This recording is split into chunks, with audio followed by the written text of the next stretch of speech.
Mami, ya estás vieja. Cuando te mueras, todo esto será nuestro de todas formas. Así que es mejor que nos instalemos ahora.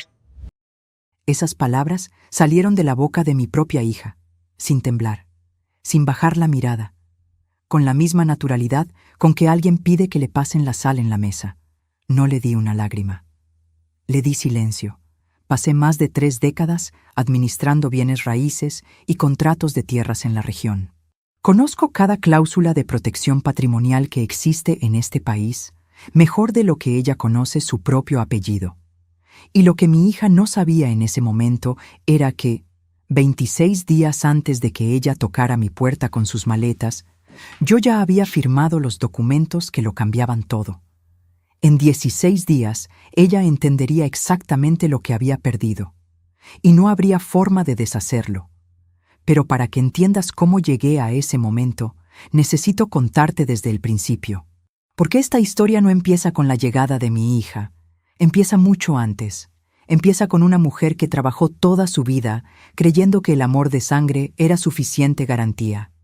Empieza con un error que tardé años en reconocer. Me llamo Patricia Morales, y esto es lo que viví. Nací en un pueblo pequeño, de esos donde todos se conocen y todos opinan de todo. Fui la mayor de 4 hijos. Mi madre lavaba ropa ajena y mi padre trabajaba en el campo desde que el sol no había terminado de salir hasta que la noche ya se había instalado bien adentro del cielo.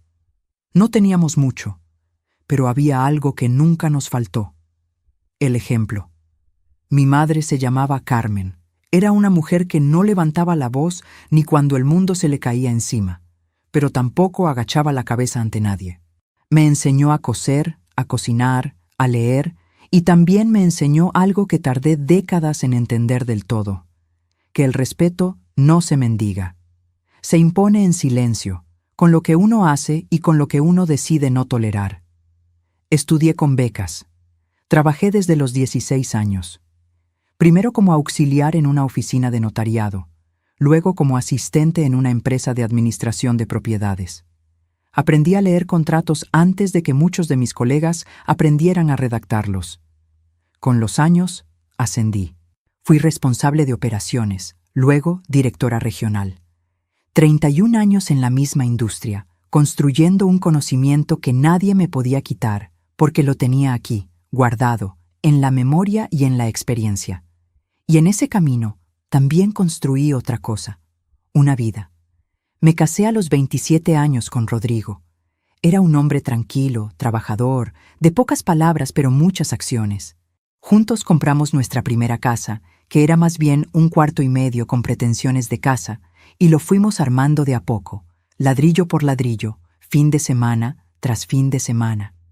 Tuvimos a Camila cuando yo tenía 29 años. Fue nuestra única hija.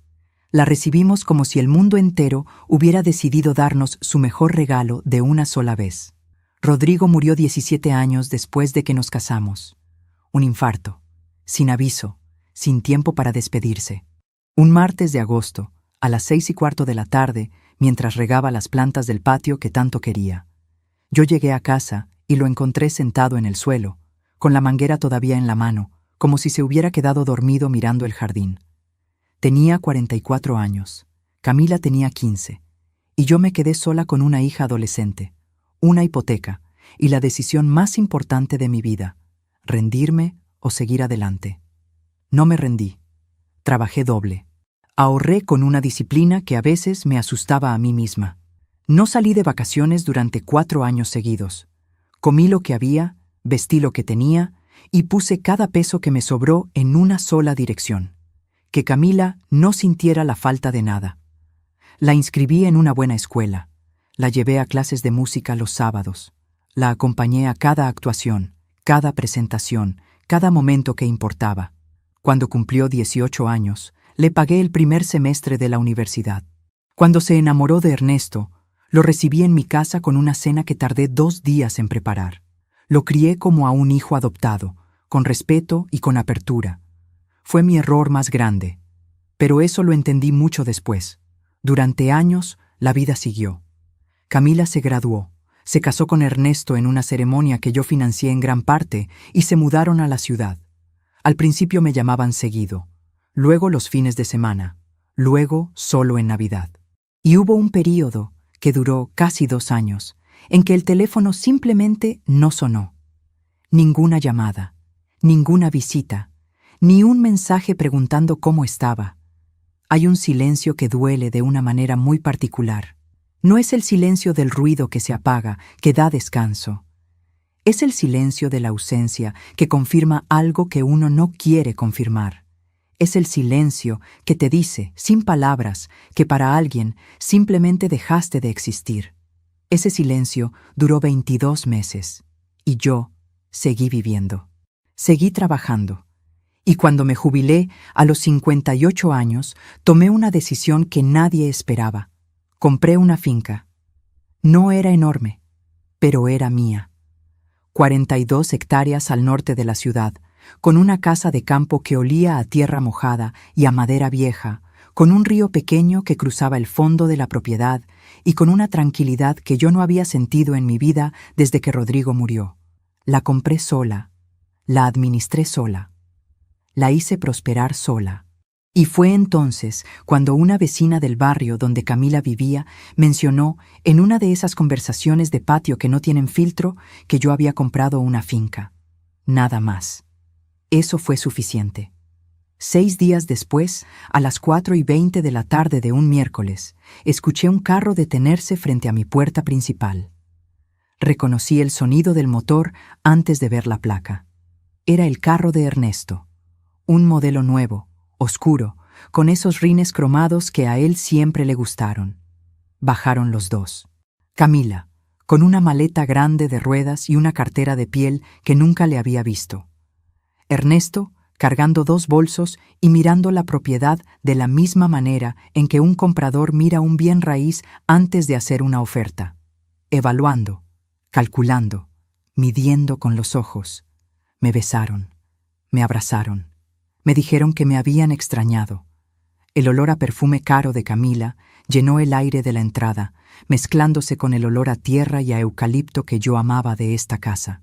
Había algo en ese contraste que me dijo, antes de que abrieran la boca, que esta visita no era lo que parecía. Entré a la cocina a poner agua para el café. El piso de madera crujió bajo mis pasos, como siempre. La luz de la tarde entraba por las ventanas grandes del comedor, pintando todo de ese naranja suave que me hacía sentir en paz. Pero mis manos, mientras acomodaba las tazas, estaban frías. Y no era por la temperatura. Era algo más profundo, algo que venía del pecho. Ese sabor amargo que uno reconoce cuando el instinto sabe lo que la mente todavía no quiere aceptar. Los invité a sentarse. Serví el café. Y fue Camila la que habló primero. Me miró a los ojos, sin rodeos, sin preámbulos, y dijo lo que te dije al principio. Mami, ya estás vieja. Cuando te mueras, todo esto será nuestro de todas formas. Así que es mejor que nos instalemos ahora. El café humeaba en las tazas. Afuera, un pájaro cantaba en el árbol del patio. El reloj de la pared marcaba las 4:37. Y yo no dije nada. No porque no tuviera que decir, sino porque ya sabía exactamente lo que iba a decir. Y cuándo. Y cómo. Solo tenían que pasar 16 días más.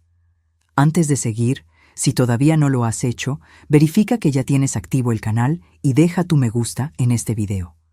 Me ayuda muchísimo a seguir trayendo historias como esta. Y dime en los comentarios, ¿desde dónde del mundo me estás escuchando? Quiero saber hasta dónde están llegando mis palabras. Pero volvamos a esa tarde, porque lo que pasó en las siguientes horas fue algo que no esperaba, ni siquiera yo, que creía haberme preparado para todo. Esa tarde, después de que Camila dijo lo que dijo, Ernesto se levantó de la silla. No pidió permiso. No preguntó. Simplemente empujó la silla hacia atrás, se acomodó el cinturón con esa costumbre suya de quien siempre está listo para algo, y salió por la puerta lateral hacia el patio de la finca. Lo vi por la ventana de la cocina. Caminaba despacio. Se detenía. Miraba hacia la arboleda del fondo. Levantaba los ojos hacia el cerco del potrero. Contaba con los dedos, literalmente, como si estuviera sumando mentalmente algo que creía que ya era suyo. Camila no lo siguió. Se quedó sentada frente a mí, con las manos alrededor de la taza de café, esperando alguna reacción de mi parte que no llegó. Y yo seguí mirándola, en silencio. Ella fue la primera en romperlo. Mami, no lo tomes a mal. Lo decimos por tu bien. Ernesto dice que una mujer sola no puede manejar una propiedad de este tamaño, que es mucho para ti. Respiré, con calma. Con esa calma que se aprende con los años, cuando uno ya entendió que las batallas importantes no se ganan gritando. «Qué bueno que piensan en mí», le dije. Y no dije nada más. Esa noche les asigné el cuarto de huéspedes del ala norte, el más alejado de mi habitación. Les di toallas limpias, les mostré el baño, les dejé agua sobre la mesita de noche, los traté como si fueran visitas, porque eso eran. Y a las 10:15 de la noche, cuando ya todo estaba en silencio, me senté en el borde de mi cama con el teléfono en la mano y marqué el número del doctor Medina. No el médico, el abogado. Se llama Arturo Medina. Lleva más de 20 años trabajando en estructuras patrimoniales. Lo conocí hace 6 años en un seminario de administración de bienes. Un hombre pequeño, de voz pausada, que habla siempre como si cada palabra costara dinero. Y sus palabras, en efecto, cuestan. Pero hay cosas que no se pueden pagar con lo que queda después de equivocarse. Cuando respondió, le dije 3 palabras. «Llegaron esta tarde». Y él respondió, «¿Está todo en orden?» «Todo», le dije. «Entonces descanse, Patricia. Ya no tienen nada que hacer». Corté la llamada. Puse el teléfono boca abajo sobre la mesita y me quedé mirando el techo de madera de esa casa que yo había comprado, restaurado, pintado y llenado de vida con mis propias manos. Pero hay algo que todavía no te conté. Algo que necesitas saber para entender por qué esa llamada al doctor Medina no fue una reacción al pánico. Fue el último paso de un plan que yo había comenzado a construir meses antes. Y para entender ese plan, necesitas saber lo que pasó la última vez que Camila y Ernesto necesitaron algo de mí. Porque esta no era la primera vez. Había una primera vez. Y fue mucho peor.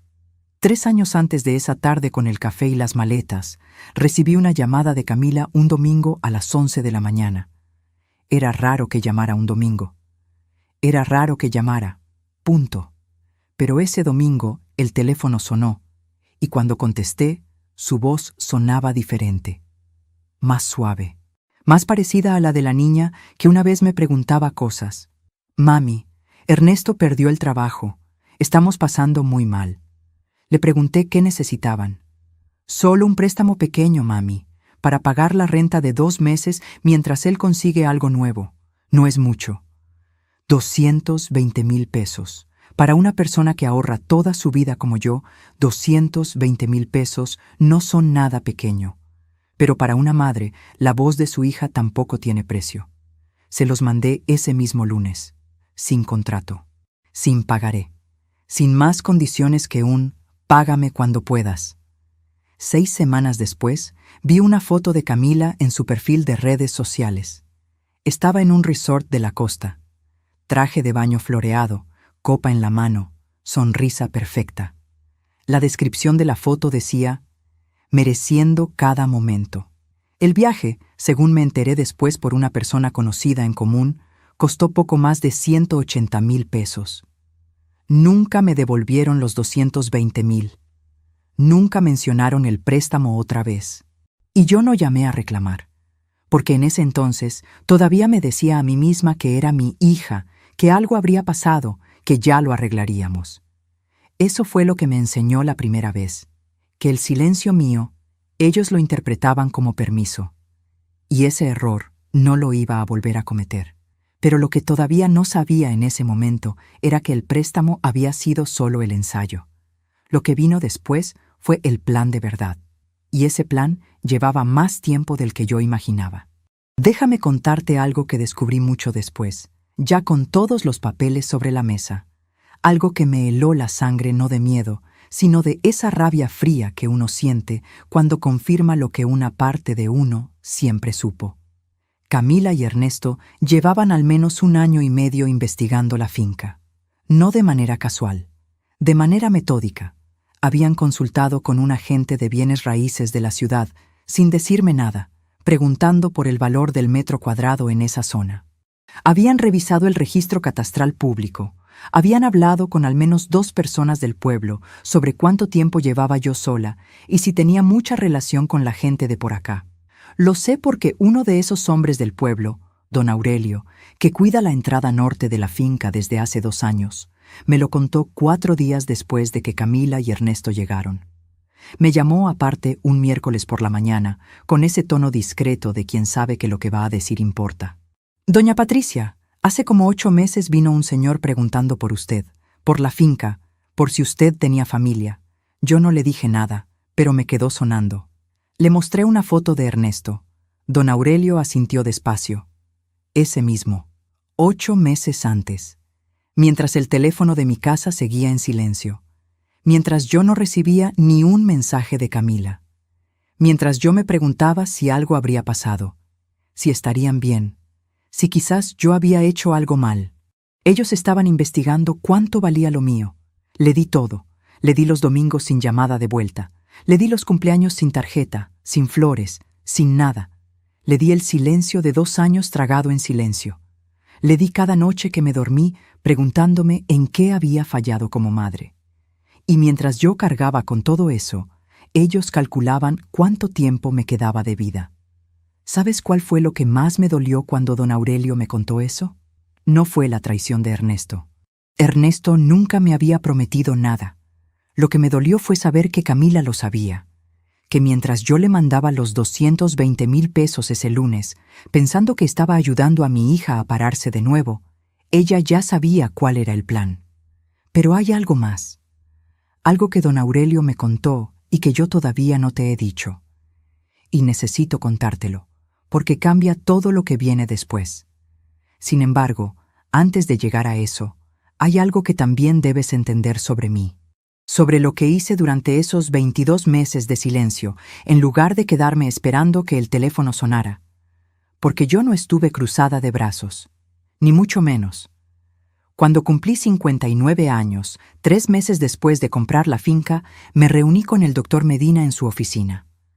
Era una tarde de martes, fría, con ese olor a papel viejo que tienen las oficinas de los abogados de toda la vida.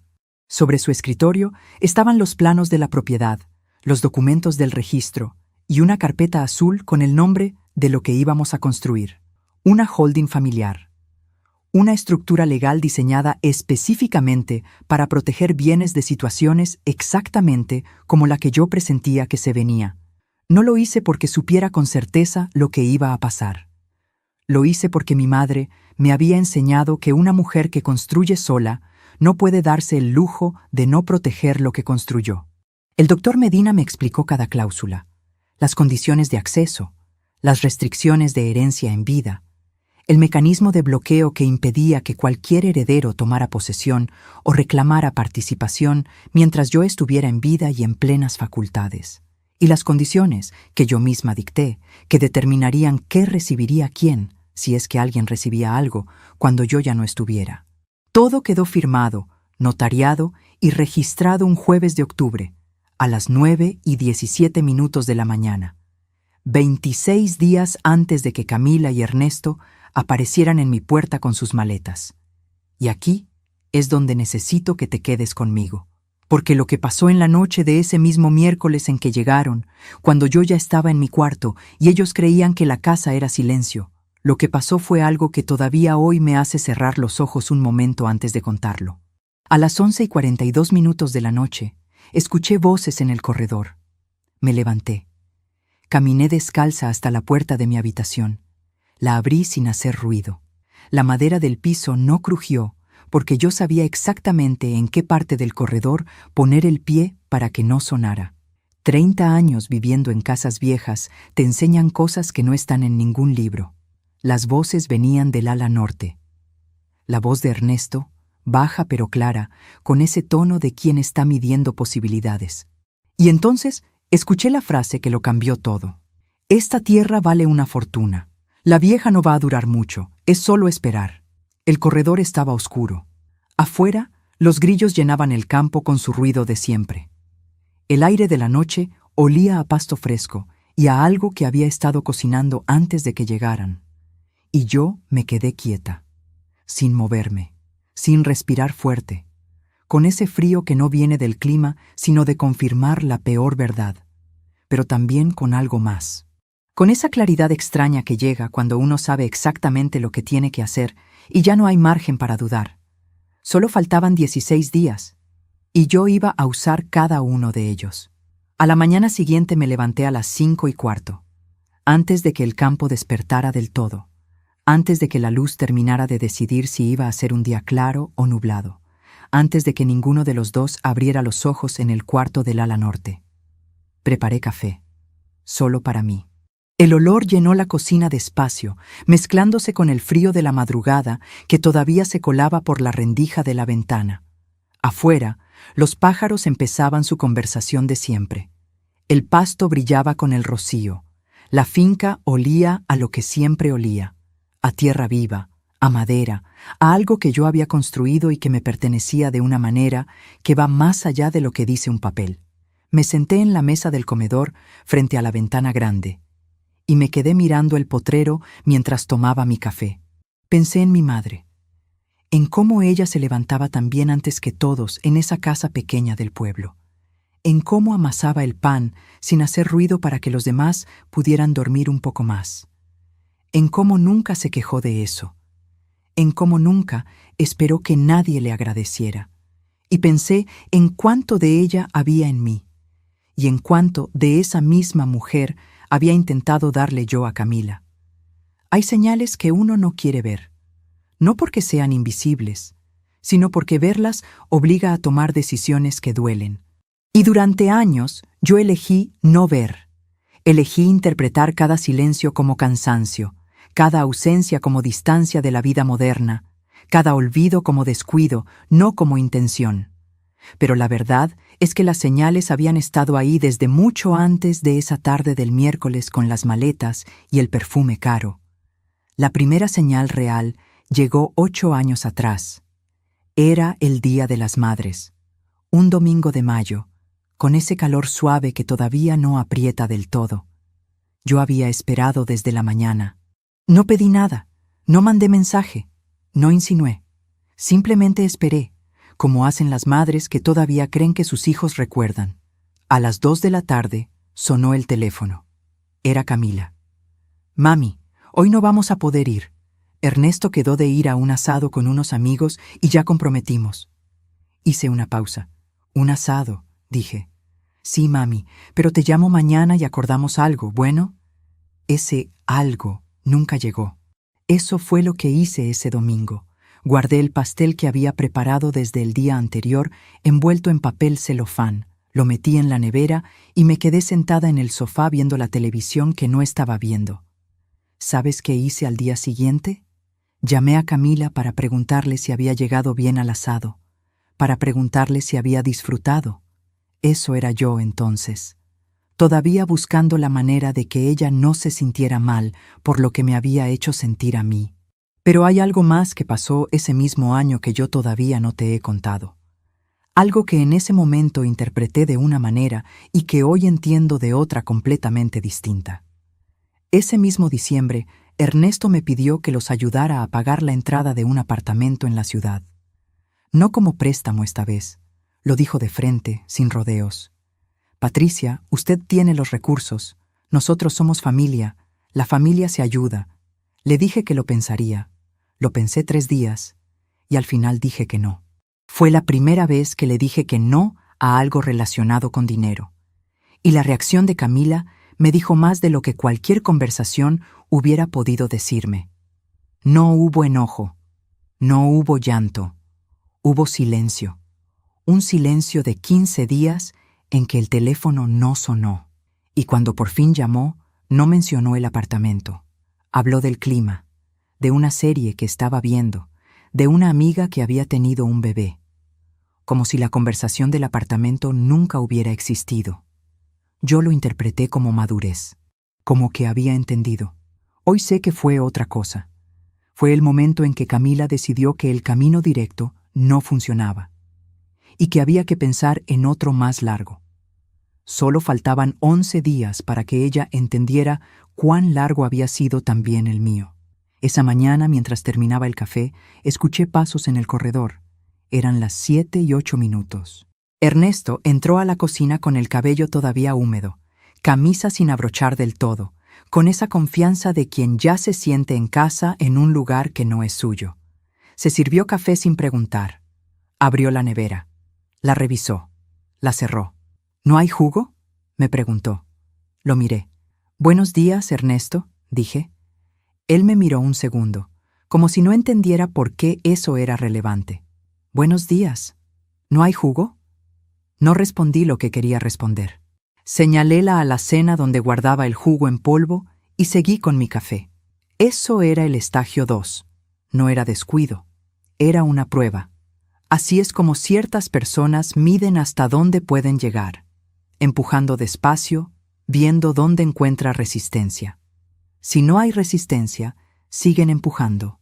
Esa mañana, don Aurelio llegó a las 8 para revisar el cerco del Potrero Norte. Lo llevo trabajando conmigo desde que compré la finca. Es un hombre discreto, de esos que hablan solo cuando tienen algo que vale la pena decir. Cuando lo vi llegar por el camino de tierra, salí a encontrarlo antes de que llegara a la puerta principal. Le hablé en voz baja.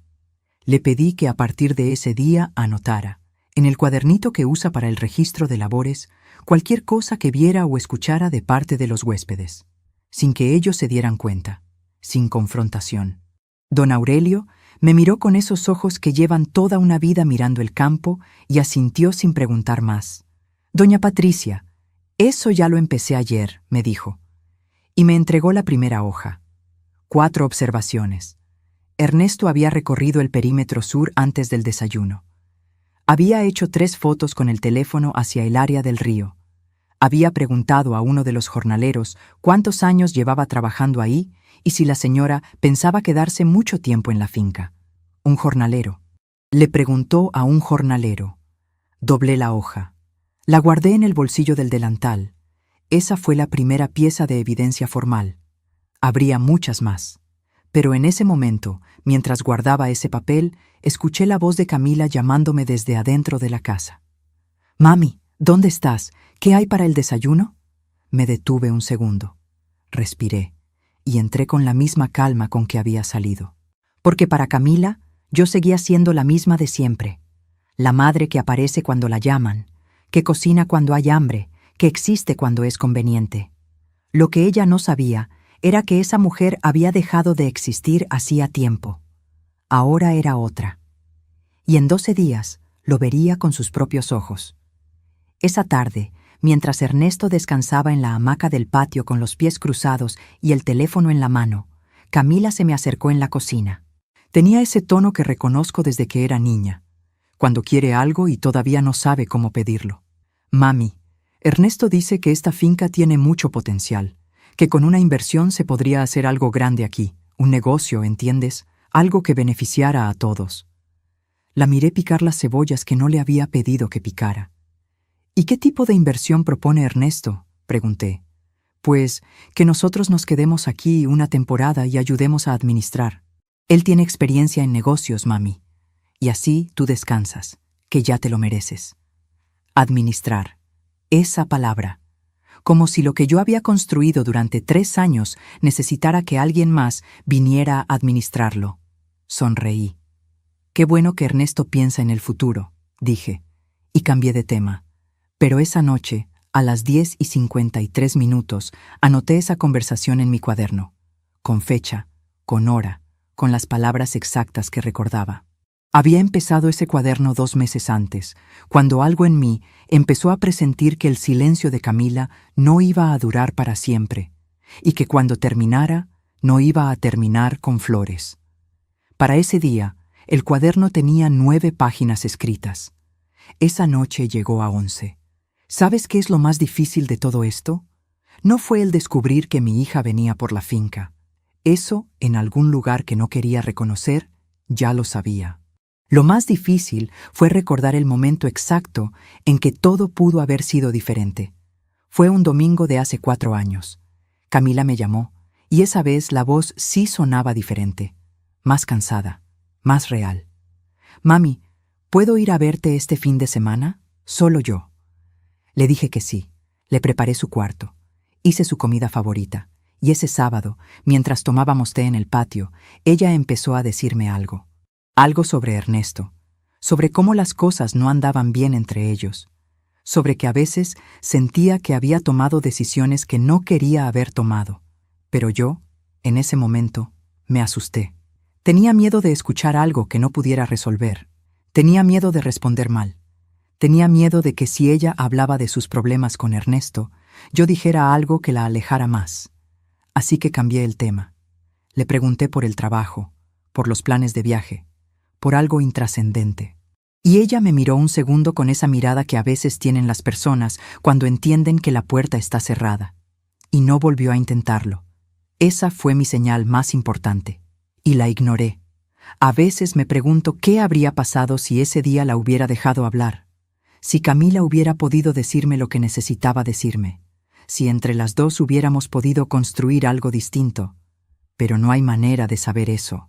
Lo que sí sé es que el lunes siguiente, Ernesto la llamó 4 veces en 1 hora. Y cuando ella volvió al cuarto a recoger sus cosas para irse, tenía la misma expresión de siempre. Cerrada, distante, como si el fin de semana no hubiera ocurrido. Y yo me quedé en el patio, con las tazas de té vacías sobre la mesa, preguntándome en silencio si había hecho bien. Ahora sé que no, pero también sé algo más. Que ese error mío no me daba a mí la culpa de lo que ellos decidieron hacer después. Porque una cosa es que una hija tenga una vida complicada, y otra muy distinta es que planee, durante meses, quitarle lo único que su madre construyó sola después de perderlo todo. Y todavía, en ese momento, faltaba descubrir cuánto más profundo iba el plan. A veces también confiamos demasiado en quienes no lo merecen. ¿Tú también has sentido alguna vez que alguien a quien amabas te estaba usando sin que te dieras cuenta? Escríbelo en los comentarios. Quiero leerte. Porque en esta historia hay mucho de lo que no se dice en voz alta y a veces es necesario que alguien más lo diga primero. Pero volvamos a la finca. Porque al 4.º día de que Camila y Ernesto estuvieran ahí, ocurrió algo que no esperaba. Algo que por un momento, solo por un momento, me hizo pensar que quizás me había equivocado con ella. El 4.º día, Camila se levantó antes que Ernesto. Cosa rara. Cosa que no había pasado en los 3 días anteriores. Ernesto era el primero en levantarse siempre. El primero en recorrer la finca con los ojos. El primero en servirse lo que había en la cocina sin preguntar. Camila lo seguía después, como si necesitara que él marcara el ritmo de cada mañana. Pero ese jueves, a las 6:40, escuché sus pasos en el corredor. Pasos distintos, más lentos, sin el propósito de los de Ernesto. Entró a la cocina y se sentó frente a mí. No dijo nada al principio. Yo seguí con mi café y mi cuaderno, donde esa mañana había anotado 2 cosas más que don Aurelio me había pasado la tarde anterior. «Mami», dijo al fin. Levanté los ojos. Tenía la cara sin maquillaje, las ojeras de quien no durmió bien. Y algo en la manera en que me miraba me recordó, por un segundo, a la niña que una vez se sentaba así conmigo a la mesa cuando tenía miedo de algo y no sabía cómo decirlo. «¿Estás bien?», le pregunté. Ella bajó los ojos a la taza. «A veces me pregunto cómo lo hiciste», dijo en voz baja. «Sola. Todo esto. Sola». Sentí algo moverse adentro, algo que no quería moverme, porque ya sabía que ese movimiento costaba. «Lo hice porque no había otra opción», le dije, «y porque tu papá me enseñó que la tierra no miente, que lo que uno siembra con las manos, lo recoge con las manos». Camila asintió despacio. Se quedó callada un momento más. Y entonces dijo, «Ernesto dice que cuando esto sea nuestro, lo vamos a convertir en un proyecto turístico. Dice que hay mucho dinero en eso». Ahí estaba. La máscara duró exactamente 4 minutos y 22 segundos. Volví los ojos a mi cuaderno. Anoté la hora. Anoté las palabras exactas. Y no dije nada, porque no había nada que decir que valiera más que ese silencio. Eso fue lo que pasó con la falsa resolución. Ese momento en que por un instante pensé que quizás debajo de todo lo que había pasado todavía había algo real entre nosotras. Duró lo que tardó Ernesto en influir en cada palabra que salía de su boca. Pero déjame contarte lo que pasó esa misma tarde, porque el cuarto día fue también el día en que Ernesto decidió que ya era hora de mostrar quién creía que era. Llegó al almuerzo con una carpeta azul, de esas que se usan para presentaciones de negocios, con papeles adentro que él puso sobre la mesa con la solemnidad de quien está a punto de hacerle un favor al mundo. «Patricia», me dijo. Nunca me decía mamá, nunca. He estado mirando los números de esta propiedad, el valor catastral, las proyecciones de mercado, el potencial de desarrollo. Y creo que lo más inteligente sería que usted nos transfiriera la administración formal de la finca. No la propiedad, claro, solo la administración, para que podamos empezar a trabajar sin trabas legales. Lo miré la carpeta, volví a mirarlo a él. ¿Tienes azúcar en el café?, le pregunté. Se quedó paralizado un segundo. ¿Qué? Que si tienes azúcar, voy a servir más café. Me levanté, fui a la cocina, serví el café, volví a la mesa, lo puse frente a él y no volví a mencionar la carpeta. Ernesto la guardó despacio, con esa mandíbula apretada de quien no sabe si acaba de ganar o de perder. Camila miraba el plato. Nadie habló durante los siguientes 6 minutos. Ese silencio mío no era confusión, era estrategia. Cada vez que yo no reaccionaba como ellos esperaban, perdían un poco de terreno. Y perder terreno los hacía impacientes, y la impaciencia los hacía cometer errores. Yo solo tenía que esperar. Solo faltaban 11 días. Pero lo que vino después del almuerzo fue algo que ya no tenía nada de ambigüedad. Ernesto salió al patio. Camila se quedó recogiendo los platos, cosa que tampoco había hecho los días anteriores. Y yo me quedé en la mesa, con el café, observando por la ventana. Ernesto sacó el teléfono, marcó un número, caminó hacia el fondo del patio, lejos de la casa. Habló durante 17 minutos. No escuché qué dijo, pero sí vi cómo gesticulaba, cómo señalaba hacia el cerco norte, cómo abría los brazos como midiendo distancias, cómo al final se rió de algo que dijo la persona del otro lado. Una risa tranquila, satisfecha, de quien cree que el asunto ya está resuelto. Esa noche, a las 9:15, fui al cuarto de herramientas donde guardo una pequeña caja de metal con llave. Adentro estaban los documentos que el doctor Medina me había devuelto después de que todo quedó registrado. Los saqué, los revisé uno por uno bajo la luz de la lámpara. Todo estaba en orden. La escritura de la holding, las cláusulas de restricción, las condiciones de herencia, mi firma, su sello notarial, el número de registro. Todo en orden. Los guardé de nuevo.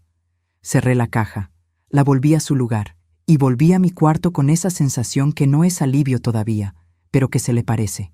La sensación de saber que el suelo bajo los pies es firme, aunque el viento afuera sea fuerte. Pasaron 2 días más. El 6º día ocurrió algo que no había previsto. Llegó al mediodía una mujer a la que no reconocí de inmediato. Alta, con el cabello corto, ropa de ciudad.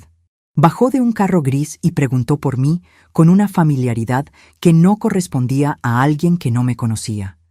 Resultó ser la hermana de Ernesto. Se llamaba Verónica, y nadie me había avisado que vendría. La invité a pasar porque soy quien soy, y porque en esta casa la educación no se negocia. Pero mientras preparaba el almuerzo para 4 personas en lugar de 3, escuché desde la cocina la conversación en la sala. No la escuché entera. Escuché fragmentos. La voz de Ernesto. Ya está todo visto, solo es cuestión de que ella firme. La voz de Verónica. ¿Y si no quiere? La voz de Ernesto, más baja. Va a querer. Las viejas solas siempre quieren compañía. Eso es lo que las hace fáciles. Puse la cuchara sobre el mesón. Despacio, con un cuidado que no tenía nada que ver con la cuchara. El arroz hervía. La carne olía a comino y a laurel, que es como la hacía mi madre, que es como la aprendí a hacer yo, que es como la había estado haciendo en esta cocina desde que era mía. Y yo estaba ahí, con las manos apoyadas sobre ese mesón que había lijado con mis propias manos cuando compré la casa, escuchando cómo un hombre que yo había recibido en mi mesa durante años me llamaba fácil. No lloré, no grité, no fui a la sala a decirle nada. Lo que hice fue servirle el almuerzo, con la misma gracia de siempre, con la misma amabilidad, con el mismo café después, porque eso es lo que hace una mujer que ya sabe lo que viene. No gasta energía en lo que no necesita gastarse. Mi energía estaba guardada para otro momento. Verónica se fue esa tarde a las 4:20. Antes de subir al carro, me dio un abrazo y me dijo que yo era una mujer muy admirable. Lo dijo con una sonrisa que no llegó a los ojos. Yo le devolví la sonrisa con una que sí. Esa noche, mientras Camila y Ernesto veían algo en el televisor de la sala con el volumen alto, yo estaba en mi cuarto, en voz baja, hablando con el doctor Medina por teléfono.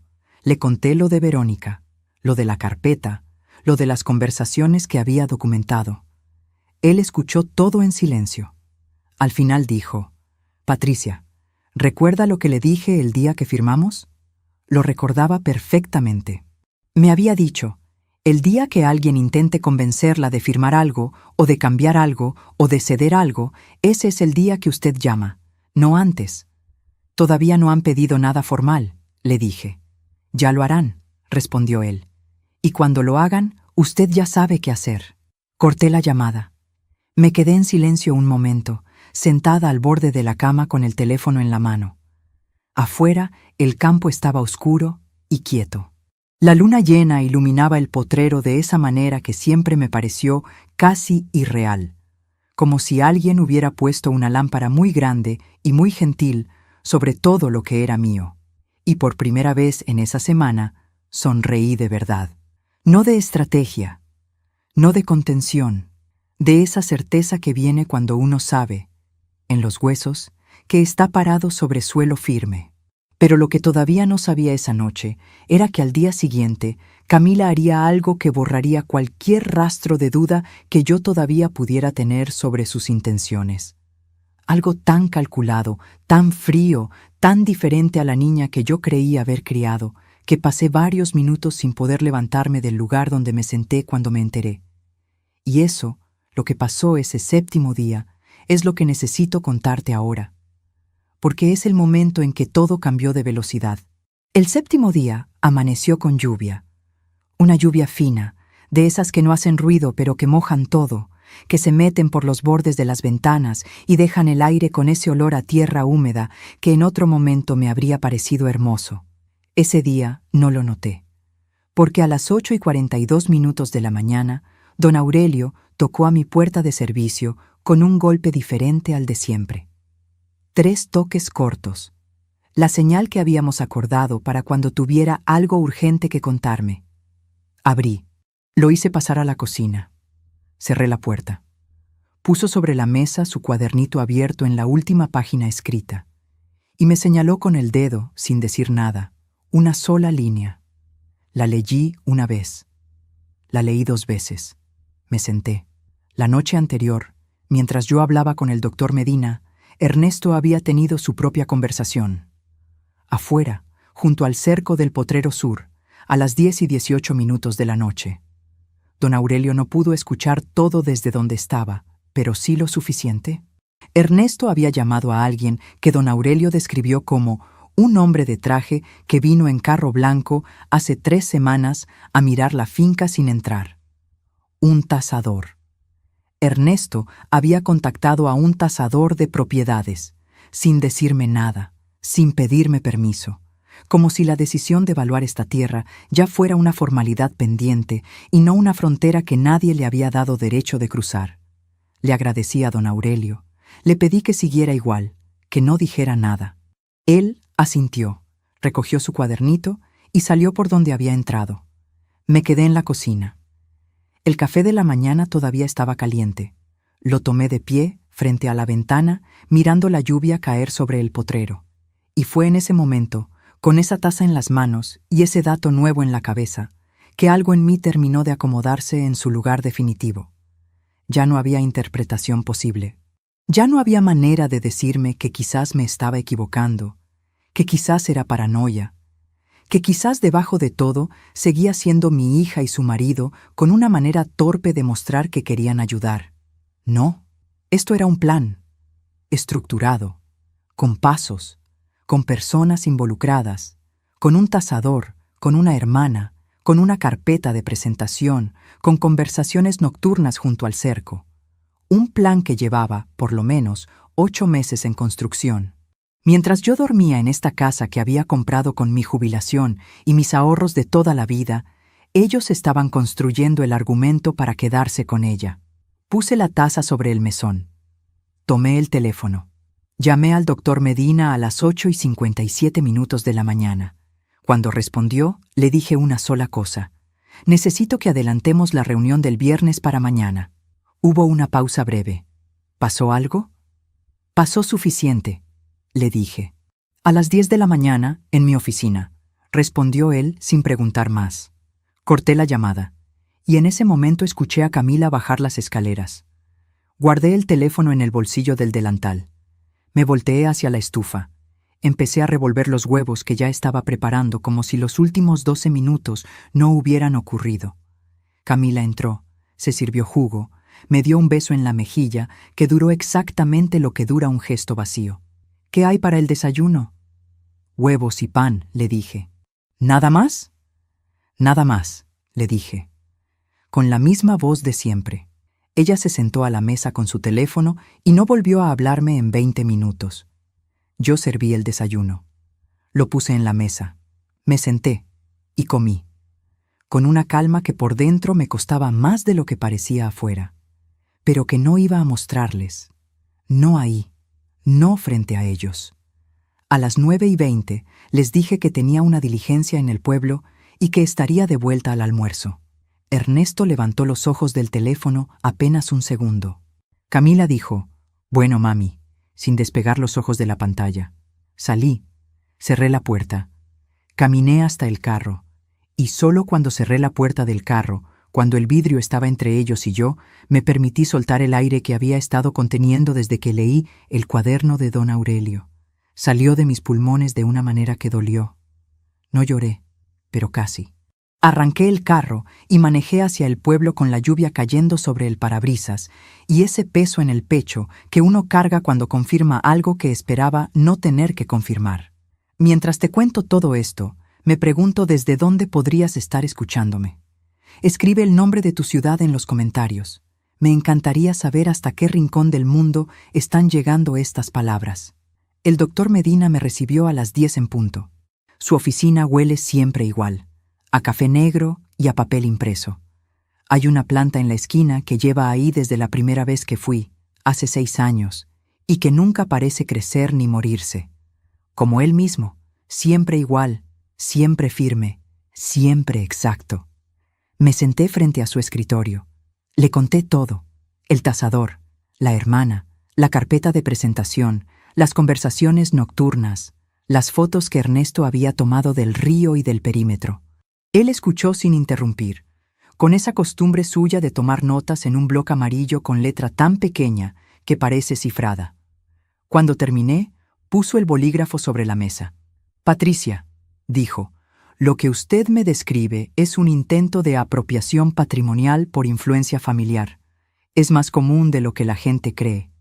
Y está completamente bloqueado por lo que firmamos». «Lo sé», le dije. «Pero necesito saber si hay algo más que deba hacer antes de que ellos intenten el siguiente paso». Él asintió. Abrió una carpeta. Sacó 2 documentos. «Hay una cosa que no hemos hecho todavía», me dijo, «y que le daría a usted una capa adicional de protección en caso de que decidan escalar esto a un nivel legal». Me explicó en detalle. Tomé notas, hice preguntas. Pasamos 40 minutos trabajando en eso. Cuando salí de su oficina, a las 11:15 de la mañana, la lluvia había parado. El sol empezaba a abrirse camino entre las nubes, con esa insistencia que tiene cuando decide que ya es suficiente. Me quedé un momento en la acera, con el sobre de documentos bajo el brazo, respirando el aire limpio que deja la lluvia cuando se va. Y pensé en mi madre, en cómo ella nunca tuvo un doctor Medina, en cómo nunca tuvo una holding, ni documentos notariados, ni cláusulas de protección, en cómo aún así nadie le quitó lo que era suyo, porque había cosas que ella protegía de otra manera, con carácter, con silencio, con esa dignidad de columna vertebral derecha que no se negocia. Yo tenía eso, y encima tenía los papeles. Volví a la finca al mediodía con el almuerzo ya preparado mentalmente, con la conversación del doctor Medina ordenada en la cabeza, y con algo que hacía días no sentía con tanta claridad: control. Solo faltaban 9 días. Pero lo que pasó esa tarde me enseñó que Ernesto también estaba sintiendo que el tiempo corría, porque a las 3:15 de la tarde, mientras yo cosía en la sala, Ernesto se sentó frente a mí, sin carpeta esta vez, sin presentación, con esa voz de quien cree que la cercanía puede doblar lo que los argumentos no pudieron. «Patricia», dijo, «quiero pedirle perdón por cómo le habló Camila el primer día. Eso no estuvo bien. Usted se merece más respeto». Lo miré sin dejar de coser. «Ernesto», dije, «gracias. Es que a veces Camila habla sin pensar, pero en el fondo lo que queremos es estar cerca de usted, ayudarla, cuidarla». Levanté los ojos del bordado. «Qué bueno», le dije, con una sonrisa real, de esas que uno puede dar cuando está tranquilo por dentro. Él esperó que dijera algo más. No dije nada más. Volvió a intentarlo. «Lo de la administración que le propuse es solo para ayudarla, Patricia. Usted sola no puede con todo esto. Nosotros podemos ser su apoyo». Puse el bordado sobre las rodillas. «Ernesto», dije, con la voz más tranquila del mundo, «yo llevo 3 años manejando esta finca sola, con don Aurelio y 2 jornaleros más. La producción creció un 22% el año pasado. No estoy sola y no necesito apoyo». Una pausa. «Pero te agradezco la intención». Volví al bordado. Él se quedó sentado todavía 2 minutos. Luego se levantó y salió al patio sin decir nada más. Esa noche, a las 11:50, volví a escuchar voces en el ala norte. Esta vez no fui al corredor. No hacía falta, porque lo que ellos dijeran ya no cambiaba nada de lo que yo había puesto en marcha. Pero sí hice una cosa. Abrí el cajón de mi mesita de noche. Saqué el cuaderno. Anoté la hora. Anoté que habían tenido otra conversación nocturna. Anoté que Ernesto había hecho un nuevo intento de persuasión esa tarde. Cerré el cuaderno y apagué la luz, porque al día siguiente tenía que estar descansada. Lo que se venía requería que yo estuviera entera, completamente entera. Y lo que todavía no te he contado es que esa misma tarde, mientras Ernesto me hablaba en la sala, yo ya sabía algo que él no sabía que yo sabía. Algo que don Aurelio había puesto debajo de la puerta de mi cuarto la noche anterior, en un papel doblado en 4. Algo que revelaba que el plan de Ernesto tenía una pieza más. Una pieza que no era Camila. Una pieza que venía de afuera, y esa pieza lo cambiaba todo. Solo faltaban 8 días. El papel que don Aurelio había deslizado bajo mi puerta tenía 4 líneas escritas, con su letra apretada y recta, la misma letra con la que lleva años anotando el registro de labores de la finca. Decía esto: «Doña Patricia, el señor Ernesto habló anoche con un abogado de apellido Carranza. Lo llamó por su nombre 2 veces. Le dijo que la señora todavía no había firmado nada, pero que era cuestión de días. Le dijo que tenían testigos dispuestos a declarar disminución de capacidad. Perdone si me equivoco en algo. Don Aurelio, disminución de capacidad». Leí esa frase 3 veces. La primera vez, con incredulidad. La segunda, con esa claridad fría que viene cuando el cerebro procesa algo que el corazón todavía no quiere aceptar. La tercera, ya sin ninguna duda sobre lo que tenía entre manos. Ernesto no solo quería quedarse con la finca mediante persuasión familiar.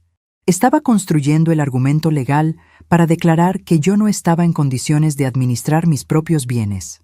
Testigos. Había mencionado testigos. Gente dispuesta a pararse frente a un juez y decir que Patricia Morales, de 61 años, no tenía plenas facultades para tomar decisiones sobre lo que era suyo. Me senté en el borde de la cama con el papel en la mano.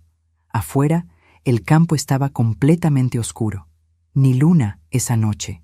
Solo el ruido de los grillos y el viento moviéndose entre los eucaliptos con ese sonido que a veces parece que respira. Y yo ahí, sentada, con 4 líneas escritas a mano que lo cambiaban todo. Pensé en mi madre otra vez.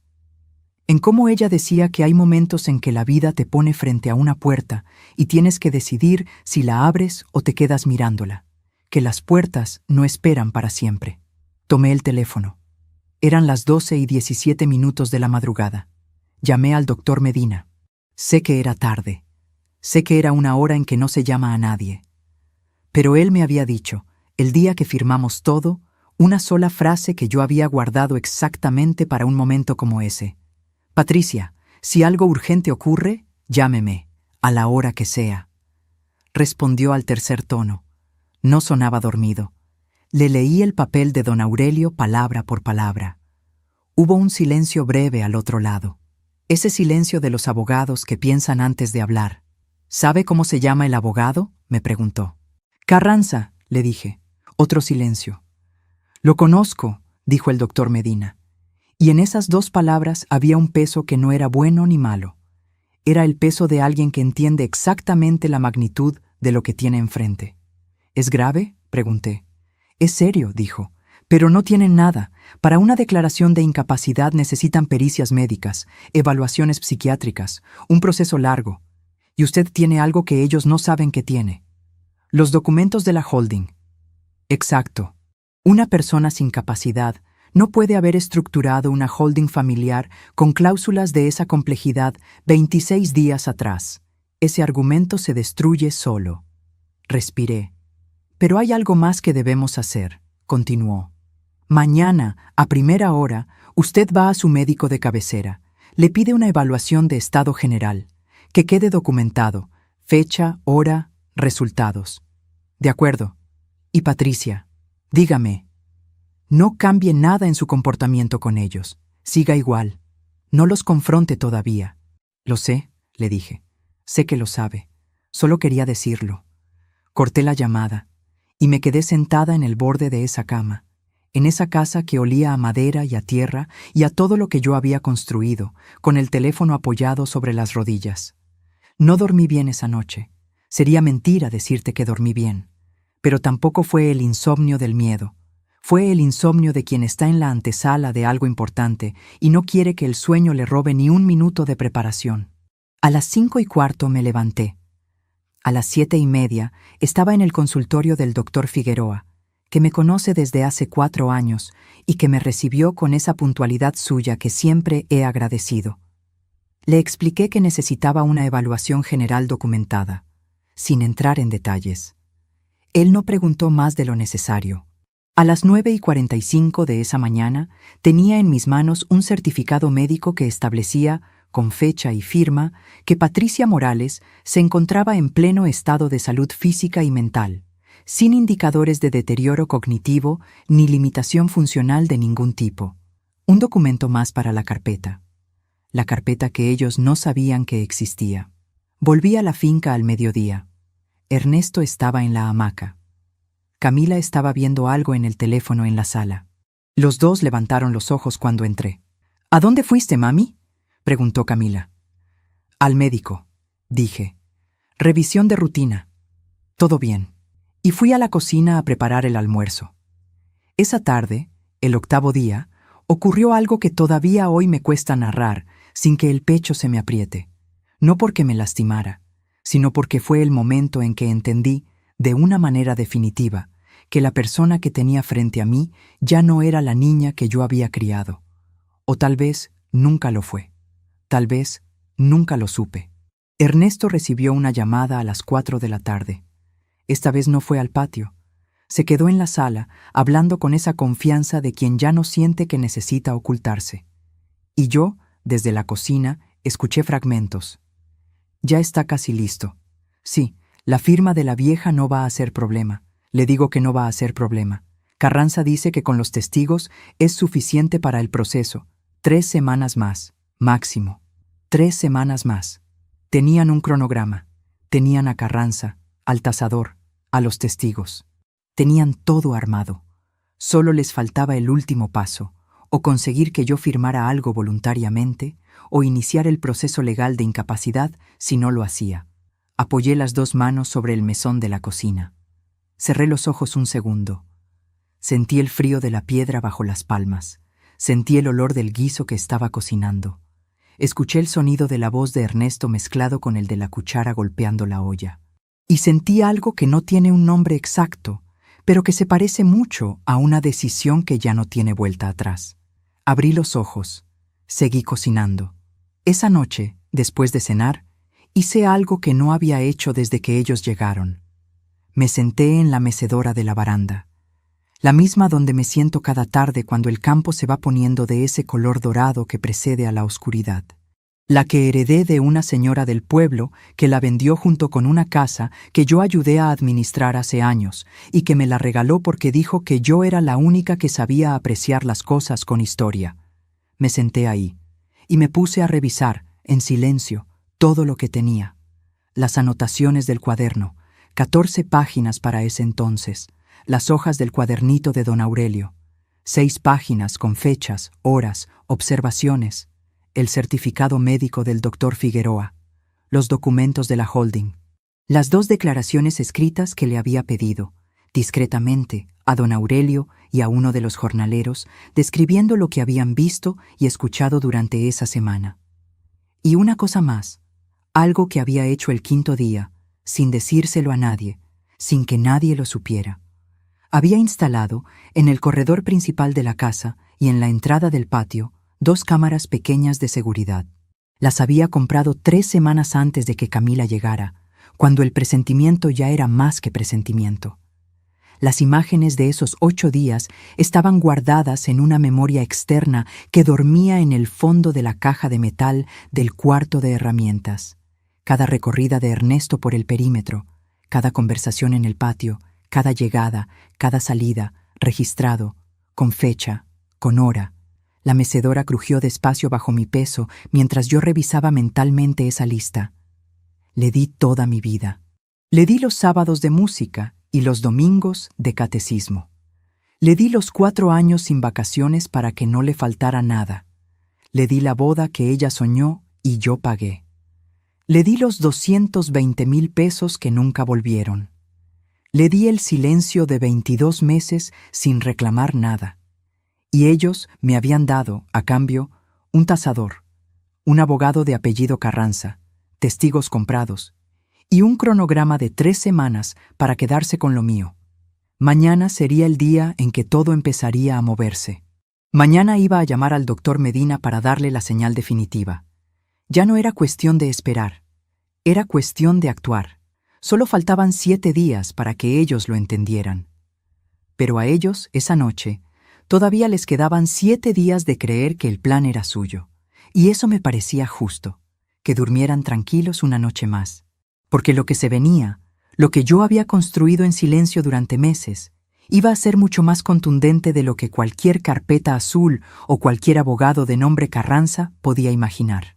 Y lo que todavía no te he contado, lo que descubrí esa misma noche mientras revisaba las imágenes de las cámaras en mi teléfono, es algo que cambia el peso de toda esta historia. Algo que ya no tenía que ver solo con la finca. Algo que tenía que ver con una persona que yo no esperaba ver en esas imágenes, y que cuando la vi tuve que pausar el video, soltar el teléfono sobre la mecedora y quedarme mirando el campo oscuro durante varios minutos antes de poder seguir. En las imágenes de la cámara del patio, grabadas el 5.º día a las 3:42 de la tarde, aparecía una persona que yo no había visto llegar. No había entrado por la puerta principal. Había entrado por el portón lateral del potrero sur, el que da al camino de tierra que bordea la propiedad por el lado del río. El que usaban los jornaleros cuando llegaban temprano y yo todavía no había abierto la entrada principal. Alguien le había abierto ese portón, y ese alguien era Camila. La imagen era clara. Camila abriendo el portón desde adentro. Un hombre de traje oscuro entrando. Los dos caminando juntos hacia el área de los galpones, lejos de la casa principal, lejos de donde yo estaba esa tarde cosiendo en la sala sin saber nada. Estuvieron ahí 27 minutos. El hombre llevaba una carpeta, la misma carpeta azul que Ernesto había puesto sobre mi mesa el cuarto día, o una igual. Al final de los 27 minutos, el hombre sacó algo de la carpeta. Camila lo revisó, asintió. Él volvió a guardarlo. Se dieron la mano con esa formalidad de quien está cerrando un trato, no despidiéndose de alguien que acaba de conocer. Y Camila lo acompañó de vuelta al portón sur.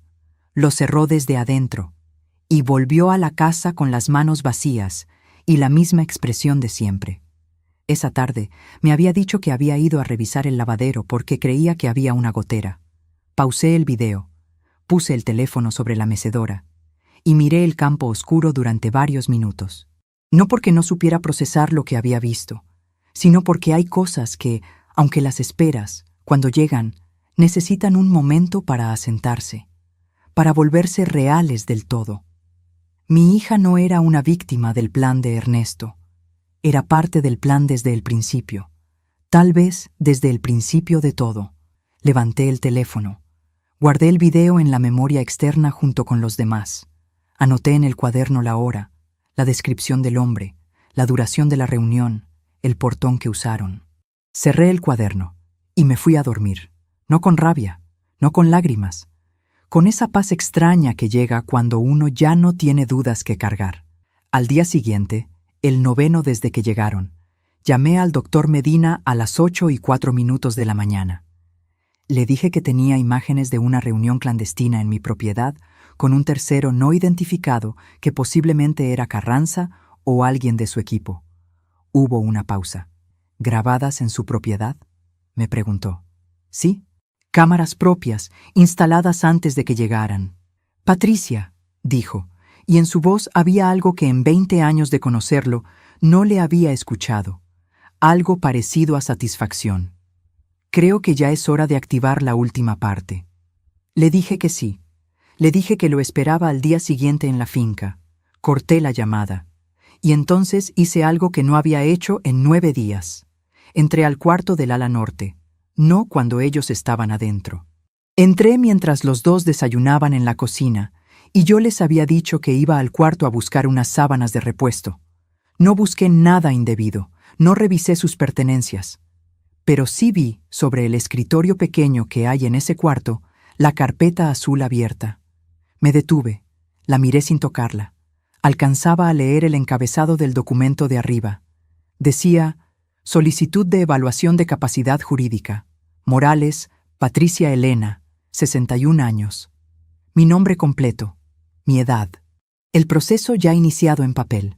Cerré los ojos un segundo, los abrí, tomé las sábanas del armario, salí del cuarto, volví a la cocina con las sábanas bajo el brazo y una sonrisa en la cara que ninguno de los dos supo leer.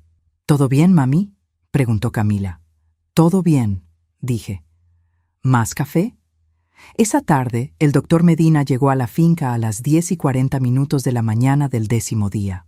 Llegó en su carro gris, con su maletín negro de siempre, con esa manera de caminar pausada que tiene y que siempre me ha parecido la manera de caminar de alguien que sabe exactamente a dónde va. Camila y Ernesto estaban en la sala cuando entró. Los saludó con cortesía. Se presentó con su nombre y su profesión.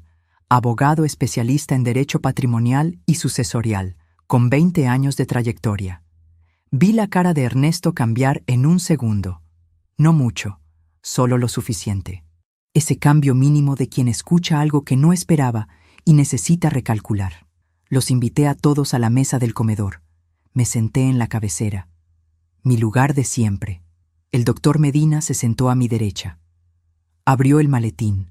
Puso sobre la mesa una serie de documentos ordenados con esa precisión suya que no admite desorden. Camila y Ernesto se sentaron al frente, juntos, con esa postura de quien todavía no sabe si debe estar alerta o tranquilo. Les pedí que estuviéramos todos aquí, dije, porque creo que es importante que haya claridad sobre algunas cosas. Ernesto intentó hablar primero. Patricia, si esto es sobre lo de la administración, nosotros solo queríamos... Ernesto, lo interrumpí, con calma, con una voz que no subió ni un tono. Por favor, Déjame terminar. Se detuvo, y en ese silencio que siguió, el aire del comedor cambió de temperatura. El olor a madera vieja y a café de la mañana seguía ahí. La luz del sol entraba por las ventanas del lado este, pintando franjas largas sobre la mesa. Afuera, un pájaro cantó 2 veces y se cayó. El doctor Medina colocó el primer documento frente a ellos. Este es el acta de constitución de la sociedad patrimonial que administra esta propiedad, dijo con su voz de siempre, neutral como un instrumento bien calibrado. Fue constituida y registrada hace 36 días. La propietaria y administradora única es Patricia Morales. Ningún heredero, cónyuge de heredero o tercero tiene derecho de acceso, uso, administración, ni reclamo sobre ningún bien incluido en esta estructura, mientras la señora Morales esté en vida y en plenas facultades. Camila miró el documento. Lo miró como si las palabras estuvieran escritas en un idioma que reconocía, pero no podía descifrar del todo. Segundo documento, continuó el doctor Medina. Certificado médico emitido hace 4 días por el doctor Felipe Figueroa, médico de cabecera de la señora Morales, estableciendo pleno estado de salud física y cognitiva. Lo puso sobre el primero. Tercer documento. Declaraciones firmadas de 2 trabajadores de la propiedad describiendo actividades y conversaciones observadas durante los últimos 10 días. Ernesto abrió la boca. La cerró. Cuarto. El doctor Medina no aceleró ni desaceleró. Tenía el ritmo de alguien que ha hecho esto muchas veces y sabe que el tempo lo es todo. Registro de imágenes de cámaras de seguridad instaladas en la propiedad antes de la llegada de los visitantes, mostrando una reunión no autorizada en terreno privado con un tercero no identificado el día 16 de este mes, a las 3:42 de la tarde. Camila se quedó completamente quieta. El color de su cara cambió de una manera que no tenía nada que ver con el maquillaje.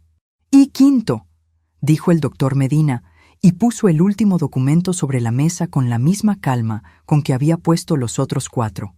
Una carta formal dirigida al señor Rodrigo Carranza, abogado, notificándole que cualquier acción legal iniciada contra la señora Morales, bajo argumentos de limitación de capacidad, será respondida con la presentación de todos los elementos anteriores, más una denuncia formal por intento de fraude patrimonial con agravante de vínculo familiar. El nombre de Carranza. Vi a Ernesto tragar saliva. Fue lo único que hizo durante 30 segundos completos. Camila tenía los ojos fijos en los documentos. No en mí, en los documentos. Como si en alguna de esas páginas hubiera una salida que yo no había cerrado. No la había. Yo había cerrado todas. Entonces la miré y esperé a que me mirara a mí. Tardó, pero al final levantó los ojos, y lo que vi en esa mirada no fue lo que esperaba ver. No vi rabia. Vi a alguien que acaba de entender, en un segundo, todo lo que ha perdido. Y no solo la finca. Todavía me pregunto si hice lo correcto, si había otra manera de haberlo manejado, si debía haber hablado antes, haber confrontado antes, haber intentado algo diferente en algún momento de estos años. ¿Y tú? ¿Qué habrías hecho en mi lugar? Dímelo en los comentarios. De verdad quiero saber qué piensas, porque esta decisión no fue fácil, y a veces uno necesita saber que otros también la habrían tomado. El silencio en la mesa del comedor duró exactamente 2 minutos y 40 segundos. Los conté en mi cabeza mientras miraba a Camila y a Ernesto, cada uno atrapado en su propio proceso interno, cada uno intentando encontrar una salida que no existía. Fue Ernesto quien habló primero.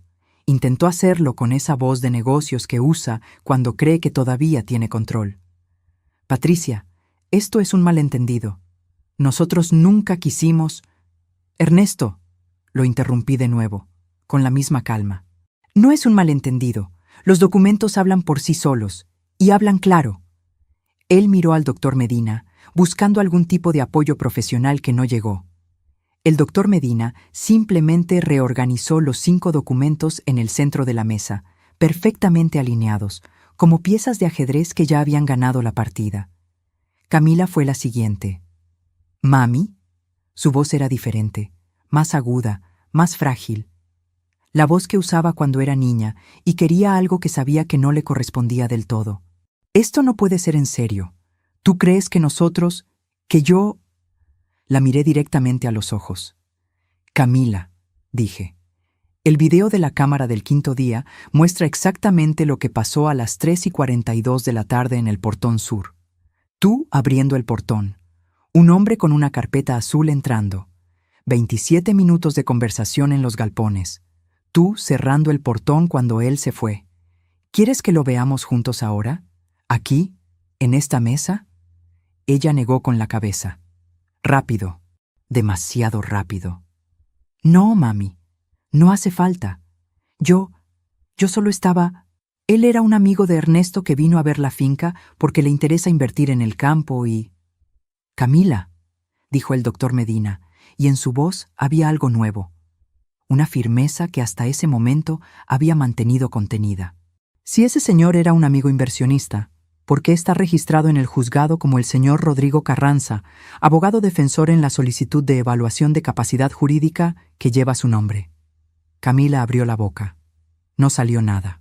Ernesto puso una mano sobre la mesa, con fuerza, lo suficiente para que el sonido resonara en el comedor silencioso.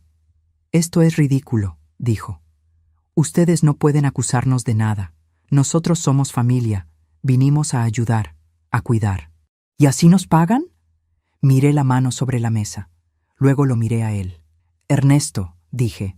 Tú mismo dijiste hace 3 noches, a las 10:18, junto al cerco del Potrero Sur, que yo era una vieja fácil de convencer. Don Aurelio lo escuchó. Lo escribió. Está firmado ante notario. ¿Quieres ver esa declaración también? Él retiró la mano de la mesa. Lentamente. El color de su cara pasó de rojo a gris en segundos. Camila empezó a llorar entonces. No ese llanto controlado de quien busca generar compasión, sino ese llanto descontrolado de quien entiende que el terreno bajo los pies acaba de desaparecer. «Mami», dijo entre sollozos, «tú eres mi madre. ¿Cómo puedes hacerme esto? ¿Cómo puedes ponerte del lado de un extraño antes que de tu propia hija?» Me levanté de la mesa. Caminé hasta la ventana del comedor. Miré el potrero por donde el sol todavía pintaba todo de ese dorado suave que precede a la tarde. El aire olía a tierra seca y a eucalipto, el mismo olor que había olido el día que compré esta finca, el mismo olor que olía cada mañana cuando me levantaba a las 5:15 para trabajar en lo mío. Volteé hacia ella. «Camila», dije, «tú dejaste de ser mi hija el día que decidiste que mi muerte era una formalidad administrativa. El día que abriste ese portón para un abogado que iba a declarar que tu madre no está en condiciones de manejar lo que construyó con 31 años de trabajo». Ella negó con la cabeza, todavía llorando. «No, no fue así. Ernesto me convenció. Yo no quería. Tú eres mi mamá. Tu mamá te dio 220,000 pesos hace 3 años», dije. «Nunca los vio de vuelta. Tu mamá te pagó la mitad de tu boda. Te dio 4 años, sin vacaciones, para que no te faltara nada cuando Rodrigo murió. Tu mamá esperó 22 meses de silencio sin reclamar nada. Y tú le diste, a cambio, una carpeta azul con su nombre en una solicitud de incapacidad». El doctor Medina carraspeó suavemente. «Señora Morales», dijo, «si está lista, yo puedo proceder con la lectura de la notificación final». Asentí. Él tomó el 5º documento. Camila Vargas de Morales y Ernesto Morales, leyó, con esa precisión quirúrgica que tienen los abogados cuando saben que cada palabra cuenta, se les notifica formalmente que cualquier intento de apropiación, administración o reclamo sobre los bienes administrados por la sociedad constituida por Patricia Elena Morales será respondido con acciones legales que incluyen, pero no se limitan, a denuncia por intento de fraude patrimonial agravado por vínculo familiar, demanda por daños morales, solicitud de orden de alejamiento de la propiedad y comunicación a las autoridades competentes de cualquier actividad observada que configure delito. Bajó el documento. ¿Alguna pregunta? Ninguno de los dos dijo nada. Camila seguía llorando. Ernesto miraba la mesa como si en la madera estuviera escrita la salida que no encontraba. Yo volví a mi silla, me senté y esperé, porque el silencio después de algo así no es casualidad. Es el momento en que cada uno procesa lo que ya no se puede cambiar. Ernesto fue el primero en reaccionar físicamente. Se levantó. Caminó hasta la ventana donde yo había estado parada. Se quedó mirando el potrero. ¿Y ahora qué?, dijo, sin voltear. Ahora, dije, ustedes hacen las maletas y se van de mi casa en la próxima hora. El doctor Medina quedará como testigo de que salieron por su propio pie y sin confrontación. Él se volteó. ¿Y si no nos vamos? Si no se van, respondió el doctor Medina antes que yo. En 48 horas tendrán una notificación judicial oficial de desalojo, más la denuncia penal que mencioné. Camila levantó la cara, con las manos temblando todavía. ¿Mami? ¿En serio? ¿Nos vas a echar así? Después de todo lo que... No terminé su frase por ella. Sí, Camila, dije. En serio. Porque lo que tú planeaste conmigo no se llama amor de madre e hija. Se llama apropiación ilegal. Y yo no permito que nadie, ni siquiera mi propia sangre, me quite lo que construí con estas manos. Ella se levantó entonces. Rápido, demasiado rápido. «Eres una madre horrible», gritó. «Una egoísta, una vieja amargada que prefiere papeles antes que a su familia». Las palabras resonaron en el comedor. Rebotaron en las paredes que yo había pintado. Golpearon las ventanas que yo había limpiado. Se quedaron flotando en el aire que yo había llenado de vida estos 3 años. Y yo la miré, con calma. Con esa calma que viene cuando uno ya no tiene nada que perder ni nada que demostrar. Camila, dije, esas palabras me liberan, porque durante años cargué con la culpa de no ser suficiente para ti. Durante 22 meses esperé una llamada que nunca llegó. Durante 3 años construí esto sola.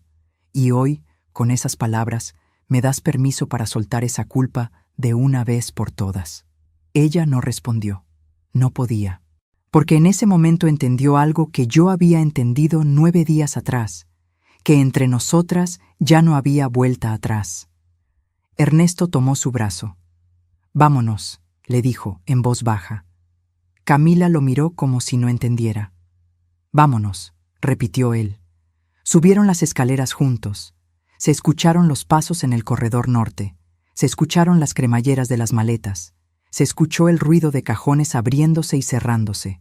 28 minutos después, bajaron, con las maletas. Camila no me miró cuando pasó por el comedor. Ernesto sí. Me miró con esa mezcla de rabia contenida y cálculo que siempre había tenido. El doctor Medina se levantó. «Yo los acompaño a la puerta», dijo. Y los acompañó. Desde la mesa, escuché el crujir de la puerta principal, abriéndose. El sonido de las maletas rodando sobre la grava del camino de entrada. El motor del carro de Ernesto arrancando. Los neumáticos moviéndose sobre la tierra. Y luego, silencio. El doctor Medina volvió al comedor. Cerró la puerta con suavidad. Se sentó frente a mí. «¿Está bien?», me preguntó. Sonreí. Por primera vez en 10 días, sonreí de verdad. «Sí», dije. «Estoy bien». Él asintió. Guardó los documentos en el maletín. «¿Algo más que necesite de mí hoy?» «Solo una cosa», dije. «Que quede todo registrado. Que quede claro que salieron sin confrontación». «Ya está hecho», respondió. «Y Patricia hizo lo correcto». Se levantó, me dio la mano y se fue. Me quedé sola en la mesa del comedor, con el sol todavía entrando por las ventanas, con el olor a madera y a tierra entrando por las rendijas, con el peso que había cargado durante 10 días, 22 meses y años enteros, finalmente levantado de mis hombros. Me levanté, caminé hasta la baranda. Miré el camino por donde se habían ido y respiré profundo.